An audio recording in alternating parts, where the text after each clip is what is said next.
This story is titled, Stepdaughter Said That I'm Not Her Real Mom and Shouldn't Tell Her What to Do. You're nothing to me. You're a nobody. So when it came time to pay for college, I told her to let her real mother pay for her tuition. Hi everyone. Before we dive in, a quick favor. If you enjoy content like this, please hit the subscribe button. It's free, supports the channel, and make sure you never miss out on amazing videos. Alright, let's get started. Hey, Reddit. So here's my story. I don't know why I stayed so long or why I let things get so bad, but looking back now, it feels like I was blind to all the red flags. My name's Lauren. I'm 46, and I own a bakery in Philadelphia. It's my pride and joy, something I built up from scratch with a lot of sweat and long nights. It's small, but successful, and I've always worked hard to make it a welcoming spot for the neighborhood. About 7 years ago, I met Greg. He was this contractor I hired to renovate the bakery when I was trying to expand. Right from the start, he had this way of making you feel like you could trust him. He wasn't bad looking either. Tall, dark hair, nice smile. He'd always take the time to chat with me when he was on a break, telling me about his life. He had this way of making it sound like he'd been through a lot, but was working hard to overcome it, you know? He talked about his daughter, Chloe, who was 11 at the time. He said she was his whole world, and that he'd been raising her on his own after his ex-wife, Nina, lost custody. According to him, Nina was irresponsible and caused a lot of chaos in their lives. So Greg had stepped up as the solid parent. He made it sound like he was some kind of superhero dad. And honestly, I ate it up. I thought, wow, what a good guy, taking care of his kid like that. Within a year, we were talking about marriage. Greg had this way of making everything sound like we were building a life together. He'd say things like, Chloe and I would love to have a real family again. And I guess I let myself believe that I could give them that. It wasn't just about Greg. It was Chloe too. She was shy at first, but sweet in her own way. I wanted to give her a stable, happy home, something I didn't really have growing up. So, we got married. Greg and Chloe moved into my house, which was bigger and closer to better schools for her. At first, it was great. We did family dinners, game nights, and weekend outings. Chloe seemed to be warming up to me. And Greg? Well, he seemed perfect. He'd help around the house, tell me how much he appreciated me, and remind me that we were building a future together. But looking back, the cracks started showing pretty early on. 4 years after we got married, Greg told me he was leaving his contracting job. He said the management was toxic and that he couldn't stand the way they treated him. I was sympathetic at first. I mean, everyone deserves to work somewhere they feel respected, right? He said he just needed a little time to figure out his next step, and I didn't question it. Chloe, on the other hand, seemed to be adjusting well to her new school and neighborhood. She was making friends, joining clubs, and even started talking about college plans. One day, she came home from school and said she needed a $200 calculator for some advanced math class. I told her I'd look into it, but before I could even finish the sentence, she snapped, "What's there to look into? I need it." Greg, who was sitting on the couch scrolling through his phone, chimed in with, "Just get it for her, Lauren. It's for school." Like, excuse me? I'm already paying for everything, and you're just going to sit there and tell me what to do with my money? I should have said something then. I should have set boundaries, but I didn't. I wanted to keep the peace. I told myself, this is what families do. You support each other. So I bought the damn calculator and pretended it didn't bother me. But deep down, I was starting to feel like I was being taken advantage of. The thing that really got to me was how Greg talked about our future while doing absolutely nothing to contribute to it. He'd sit there with his coffee, telling me about these grand plans to start his own business. Once I get it up and running, Lauren, you'll see. I'll make sure you don't have to work so hard anymore. It sounded great in theory, but there was zero follow-through. He didn't even have a business plan. It was all talk. Okay. At first, I tried to be understanding of Greg quitting his job. Everyone hits rough patches, right? But I wasn't expecting his rough patch to turn into a full-on freeloading lifestyle. But weeks turned into months, and the man did absolutely nothing. I'd come home from 12-hour days at the bakery to find him sprawled out on the couch, eating chips and watching reruns of old cop shows. He didn't even bother to change out of his sweats most days. Meanwhile, the groceries he promised to pick up tomorrow were still not bought. The sink was full of dishes, and the trash was overflowing. "Hey, Greg," I'd ask, trying not to sound too annoyed. "Did you send out any job applications today?" "Not yet," he'd say, eyes glued to the TV. "I'm still working on my portfolio. You know, for the freelance gigs I'm planning." Oh, the freelance gigs. Let me tell you about those. Apparently, Greg's big plan was to start some kind of home renovation consulting business. He talked a lot about pivoting his skills and being his own boss. Sounds impressive, right? Except he never actually took any steps toward making it happen. No website, no business cards, no marketing, nothing. One time, I even offered to help him set up an Instagram account to showcase his work. I thought maybe if he had a platform, he could attract clients. But he just shrugged and said, "I'll get to it later. Social media is not my thing." Like, dude, it's 2023. If you're trying to start a business, you need some kind of online presence. While Greg was busy planning his imaginary empire, I was footing the bill for literally everything. Mortgage, Mr. Utilities, Mr. Groceries, you guessed it, me. Chloe's school expenses? Oh yeah, also me. And let's not forget Greg's little hobbies. He started getting into woodworking as a stress reliever, which meant I was buying him expensive tools and supplies that sat untouched in the garage. One day, I came home from the bakery and found a $400 saw sitting in the living room. "What's this?" I asked, holding up the receipt. "Oh, that's for my new project," Greg said, not even looking up from his laptop. "I'm going to build a custom coffee table for the living room." "Greg, we already have a coffee table," I pointed out. "Yeah, but it's not personal, you know? I want something that represents us." The coffee table never got built. The saw stayed in the box for weeks, until I eventually shoved it into the garage to get it out of sight. Meanwhile, Chloe was catching on to her dad's vibe and started acting like the world owed her too. Every time she wanted something, she'd just assume I'd buy it for her. She didn't even bother asking Greg because, let's be real, he was just as broke as she was. "Lauren," she said one evening, sliding her laptop across the table toward me, "I need this jacket for school. It's for the senior trip." The jacket was $250. A jacket for one trip. "Chloe, that's really expensive," I said. "Can't we find something similar that's a little cheaper?" She rolled her eyes so hard, I thought they might fall out of her head. "It's mandatory," she said, like I was being unreasonable. "Everyone else is getting one." Before I could say anything, Greg chimed in from the couch. "Just get it for her, Lauren. It's not that big of a deal." Like an idiot, I caved. I swiped my card, told myself it wasn't worth the argument, and tried to move on. But it didn't stop there. Oh no. Chloe started treating me like her personal ATM. Need money for a field trip? Ask Lauren. Want the newest iPhone? Lauren will pay for it. She didn't even say thank you most of the time. It was just expected. One day I overheard her talking to one of her friends on the phone. "Yeah, my stepmom's loaded," she said, laughing. "She doesn't even care how much stuff costs." I just stood there, stunned. Is that what she thought? That I didn't care? That I was just some endless source of money? Greg wasn't any better. He started making these little comments that rubbed me the wrong way. Like, if I ever complained about how busy I was at the bakery, he'd say, "Well, at least you're making good money." Or if I brought up the bills, he'd go, "You're doing fine, Lauren. Why stress about it?" Why stress? Because I was paying for 3 people on one income, Greg. That's why. One night, after a particularly long day, I decided to sit Greg down for a serious talk. "Listen," I said, "I'm happy to help while you're figuring things out, but this can't go on forever. You need to start contributing, Greg. We're supposed to be a team." He looked at me like I'd just told him to walk to Mars. "I am contributing," he said. "I help around the house, don't I? I take care of Chloe." "Greg," I said, trying to keep my cool. "Helping around the house isn't the same as paying bills. And Chloe's almost 18. She doesn't need a babysitter." He sighed like he was the one being inconvenienced. "Lauren, I just need more time. You've got the bakery. It's not like we're struggling." That was the moment I realized Greg didn't see me as a partner. He saw me as a provider, someone who would keep everything running while he coasted through life. I decided to give him one last chance. "Okay," I said, "but you need to have a concrete plan by the end of the month. No more excuses." He nodded, but I could tell he wasn't taking me seriously.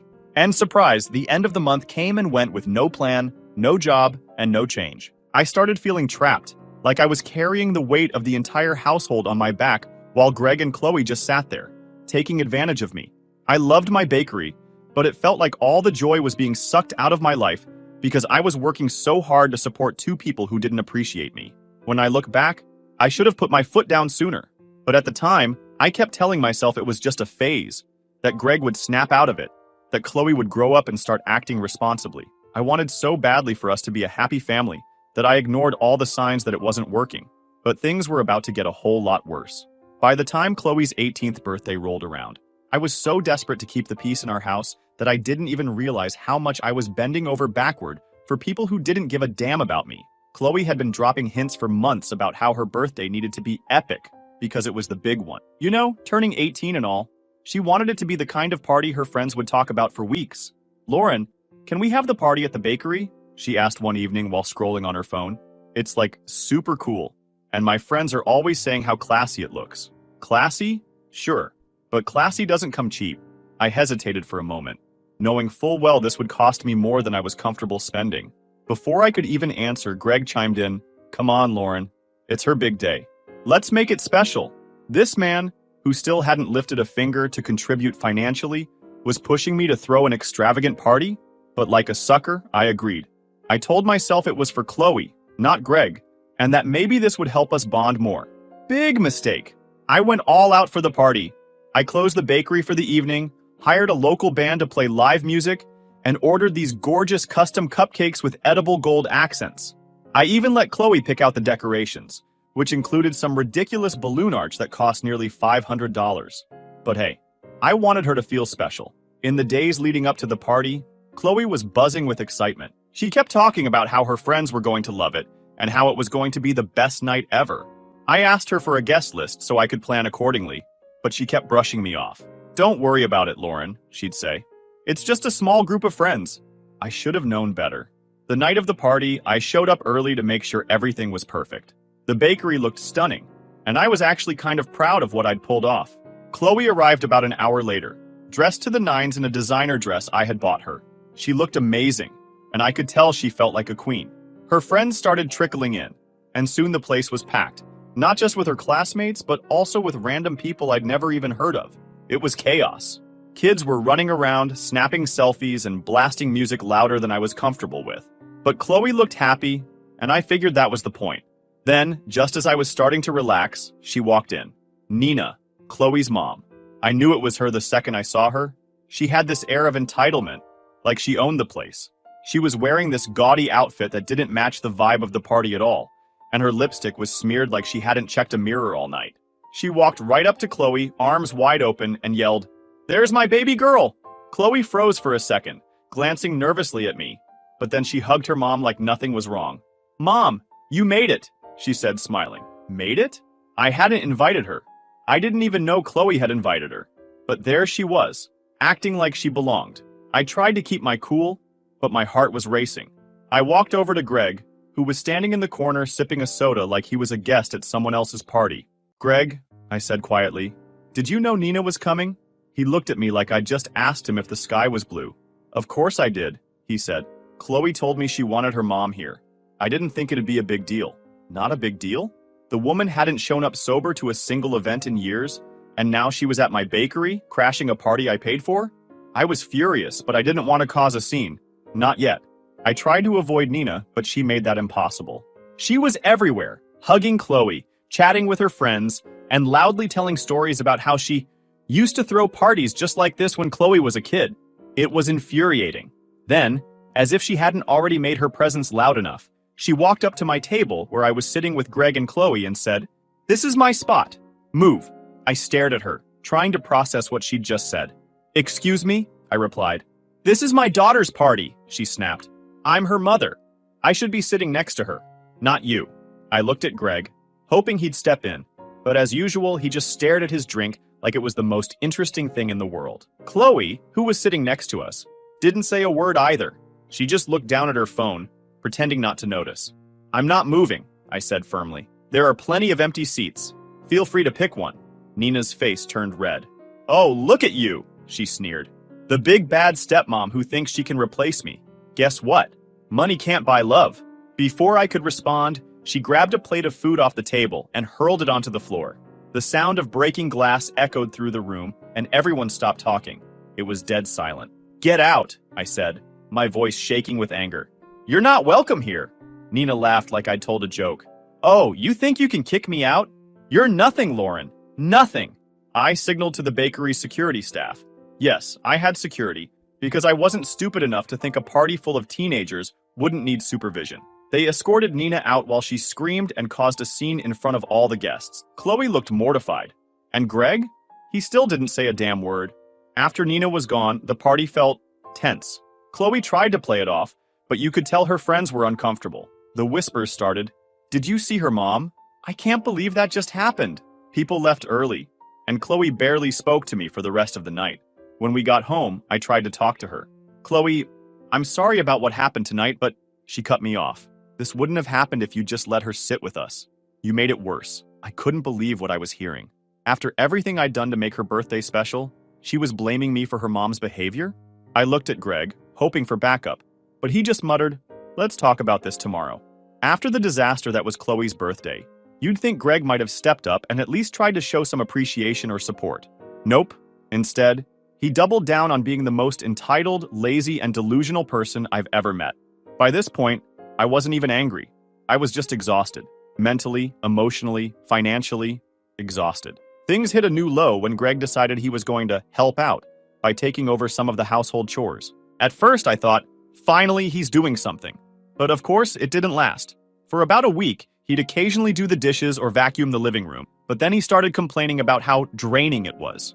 "This is a lot of work," he said one evening, as he tossed a load of laundry onto the couch. "I don't know how you expect me to do all this and focus on my business." I stared at him, dumbfounded.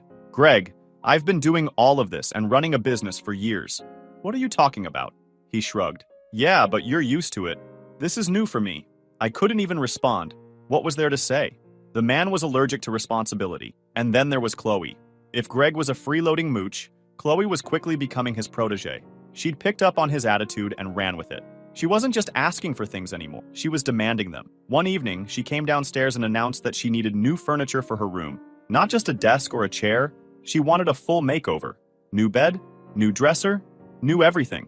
"I've outgrown all my old stuff," she said, flipping her hair like she was a Kardashian. "I need something more mature." "Chloe, we can't afford that right now," I said firmly. "Maybe we can look at updating a few things next year." Her face turned red. "You just don't want to spend money on me because I'm not your kid," she snapped. That hit me like a ton of bricks. I'd been doing my best for this girl, and she had the nerve to say I didn't care about her because she wasn't my biological daughter? I didn't even know how to respond. Greg, of course, didn't say a word. He just sat there, staring at his phone like nothing was happening. That night, I sat down with Greg and laid it all out. "You need to get a job," I said bluntly. "I don't care what it is, but you can't just sit here and expect me to do everything. It's not fair." Greg didn't take it well. "You're being selfish," he said, crossing his arms. "You don't understand how hard it is for me right now." I laughed. An actual laugh, because I couldn't believe what I was hearing. "Hard for you? Greg, I'm the one working 12-hour days while you sit on your ass. How is that fair?" He just shook his head. "You don't get it, Lauren. You've always been about the money. You don't care about my dreams." That was it. That was the moment I realized Greg didn't see me as a person. He saw me as a bank account. Greg's true colors were in full view, and I knew things weren't going to get better. But little did I know, Chloe was about to up the stakes and push me to my breaking point. Chloe's graduation was the grand finale. By this point, I was so worn down by Greg and Chloe's entitlement that I could barely muster the energy to argue anymore. I'd become the human version of sure whatever, just going along with things to avoid yet another blow-up. But let me tell you, this one took the cake. It started a couple of weeks before Chloe's graduation ceremony. She came home one day, full of excitement, waving a letter from her school. "They're giving me an award at graduation," she announced, practically skipping into the kitchen. "That's great, Chloe," I said, genuinely happy for her. "What's the award for? Something about leadership or community service?" "I don't know," she shrugged, already texting someone on her phone. "But the important thing is, I get to go on stage." I smiled and congratulated her, even though it bugged me a little that she didn't even know what the award was for. Still, I figured this was a proud moment for her, and I wanted to support her. What I didn't realize was how quickly things were about to spiral out of control. The first sign of trouble came when Chloe announced that she wanted to have a big graduation party at the house. "We'll keep it simple," she said, which I now know is Chloe speak for start prepping your wallet. When I asked her how many people she wanted to invite, she casually said, "Oh, like 50, maybe 60. "Chloe, 60 people?" I said, my eyes practically popping out of my head. "Where are we even going to fit that many people?" "We'll do it in the backyard," she replied, like it was no big deal. "Just rent some tables and chairs, and maybe a tent. It'll be fine." Fine? I was still recovering from the disaster of her birthday party, and now she wanted me to host an even bigger event? I glanced at Greg, hoping he'd step in and suggest something more reasonable. Of course, he didn't. "She's only graduating once," he said with a shrug. "We should make it special." I gritted my teeth but agreed to the party. As the graduation ceremony got closer, Chloe's demands started piling up. She needed a new dress for the event. "Nothing cheap, Lauren? This is a big deal. New shoes to match the dress, professional hair and makeup, And of course, a custom cake for the party. By the time I finished paying for everything, I was out hundreds of dollars. Not once did Greg or Chloe even offer to chip in. On the morning of the ceremony, Chloe came downstairs wearing her brand new dress, looking like $1,000,000. She glanced at me and said, "Don't forget to bring flowers for after the ceremony. It'll look weird if I don't get any." It'll look weird? Not, "Hey Lauren, could you please bring flowers?" No, it was just expected that I'd show up with a bouquet like some personal assistant. I bit my tongue, grabbed my keys, and ran out to pick up flowers before we headed to the school. By the time we got there, I was already exhausted, but I plastered on a smile and tried to focus on Chloe's big moment. The ceremony itself was fine. Chloe got her award, walked across the stage, and beamed at the applause. For a split second, I thought, okay, maybe this will be worth it. Maybe she'll realize how much I care and start treating me better. After the ceremony, we met her outside to take pictures. Greg handed her the bouquet I'd bought, taking all the credit, of course. "Your stepmom picked these up," he said, like it was some minor afterthought. Chloe barely glanced at me. "Oh, thanks, I guess." Thanks, I guess? I'd been running myself ragged to make this day perfect for her, and all I got was a half-hearted thanks? I swallowed my frustration and smiled for the pictures, but inside I was fuming. The real drama started at the graduation party. I'd spent all day setting up the backyard, arranging tables, hanging decorations, and making sure the food was perfect. By the time the guests started arriving, I was running on fumes. Chloe, on the other hand, was in full party mode, laughing with her friends and posing for pictures like a celebrity. Greg, as usual, was nowhere to be found, probably hiding inside, scrolling on his phone. About an hour into the party, Chloe came up to me and said, "Mom's coming over." I froze. "What do you mean, Mom's coming over?" "She wants to congratulate me," Chloe said, as if it were the most normal thing in the world. I told her to stop by. "Chloe," I said, trying to stay calm, "after what happened at your birthday, I don't think it's a good idea for Nina to come here." Chloe rolled her eyes. "That was your fault, Lauren. If you hadn't been so rude to her, none of that would have happened." I couldn't believe what I was hearing. "Chloe, she caused a scene, insulted me, and destroyed property. How is that my fault?" "You just don't get it," Chloe snapped. "She's my real mom, and she's part of my life whether you like it or not."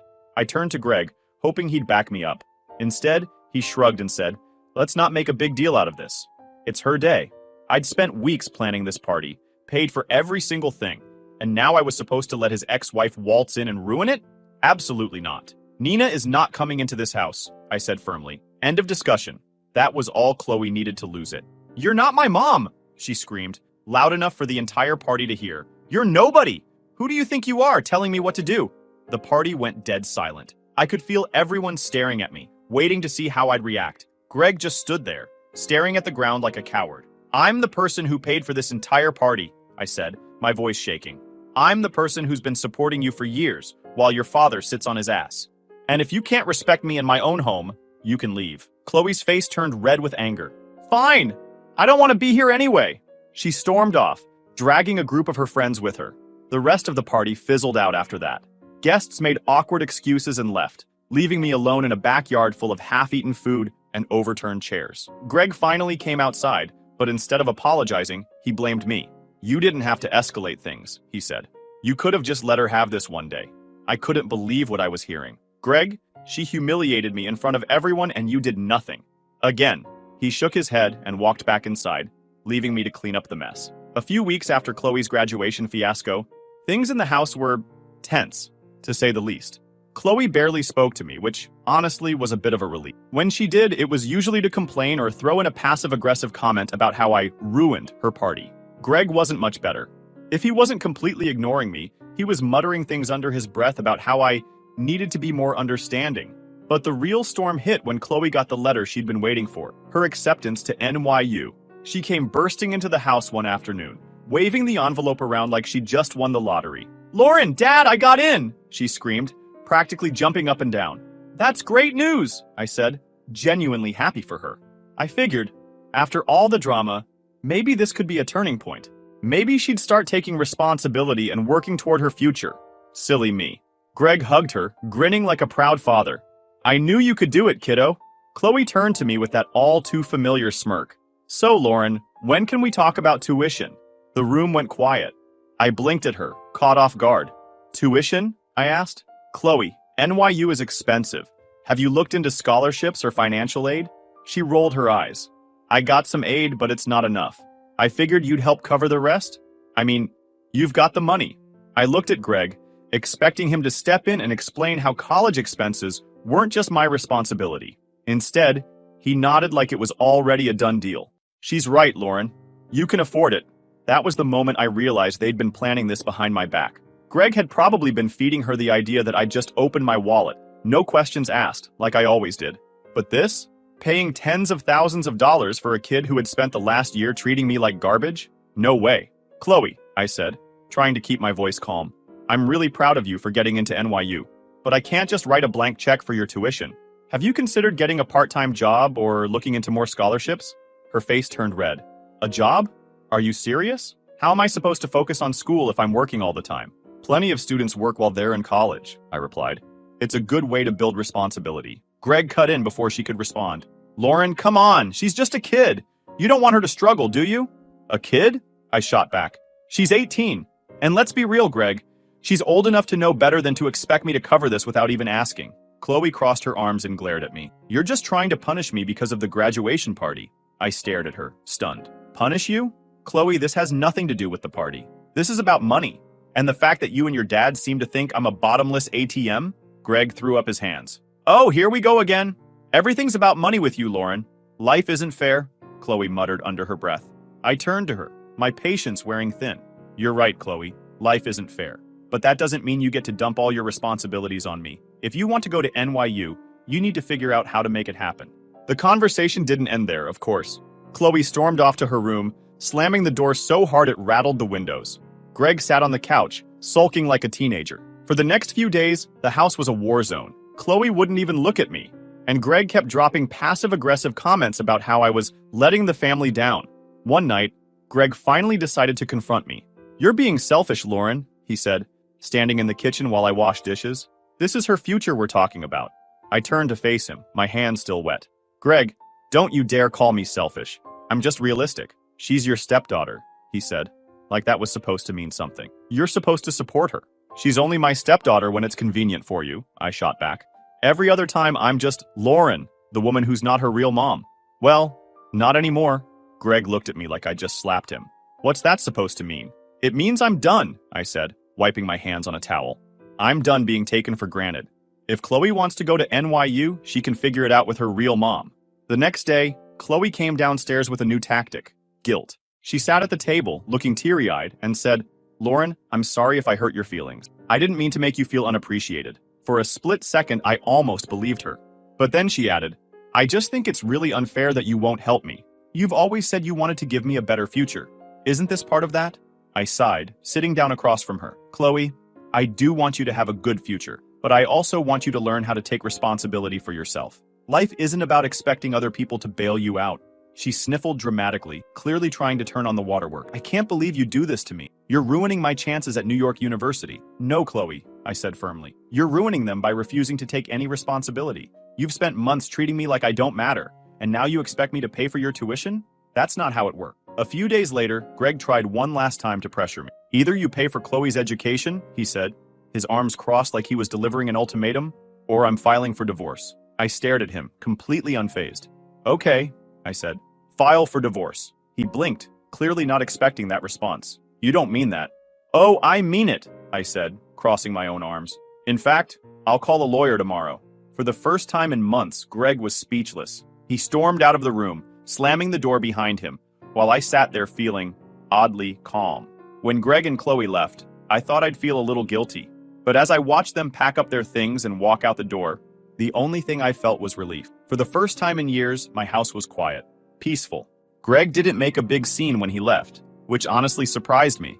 I think he realized his usual guilt trips weren't going to work anymore. He muttered something about how I'd regret this.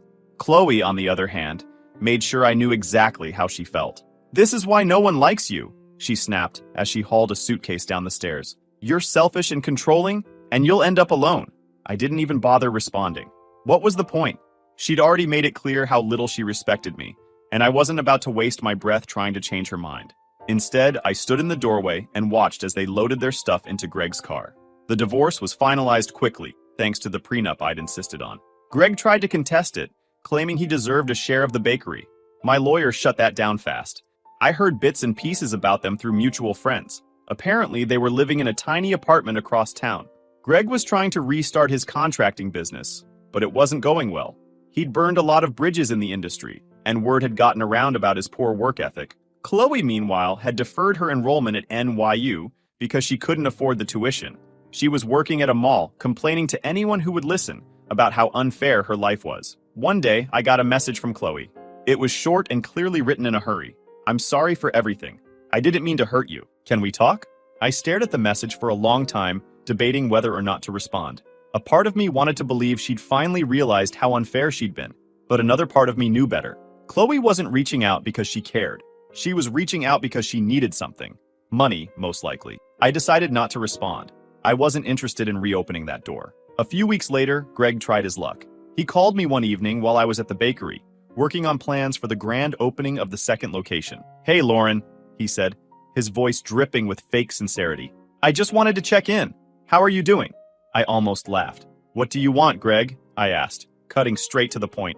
There was a long pause before he finally admitted why he was calling. "I was wondering if you'd be willing to help Chloe out. She's really struggling right now, and I know you care about her deep down." I felt my blood boil. "Greg, let me make this clear.